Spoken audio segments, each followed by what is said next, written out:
अमरावती जिल्ह्यातील अंजनगाव-सुर्जी येथे शेती अवजारे चोरी करणाऱ्या टोळीचा पोलिसांनी पर्दाफाश केला आहे।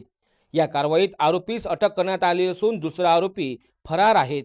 विशाल चिकटे यांनी दिलेल्या तक्रारीनुसार त्यांच्या शेतातील लोखंडी नांगर चोरीला गेला होता। या प्रकरणी पोलिसांनी भारतीय न्याय संहितेच्या कलम 303(2) अन्वये गुन्हा दाखल केला होता। अंजनगाव-सुर्जी पोलीस निरीक्षक सूरज बोंडे यांच्या मार्गदर्शनात डीबी पोलीस पथकाने तांत्रिक तपास करीत आरोपी प्रशांत इंगोले याला ताब्यात घेतले। आरोपीकडून सुमारे 4,50,000 रुपये किमतीचा मुद्देमाल जप्त केला। यामध्ये लोखंडी नांगर चोरीकरिता वापरण्यात आलेला ट्रॅक्टर आणि मोबाईल फोनचा समावेश आहे।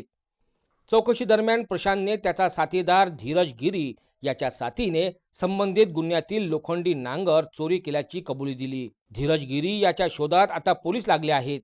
ही कारवाई पोलीस अधीक्षक विशाल आनंद यांच्या आदेशाने पोलीस निरीक्षक सूरज बोंडे, पोलीस उपनिरीक्षक भारत चिरडे तसेच जयसिंग चव्हाण, रवी राठोड, अमित घाटे, आकाश रंगारी, शुभम मार्कंड आणि मोहसिन खान पठाण यांच्या पथकाने केली।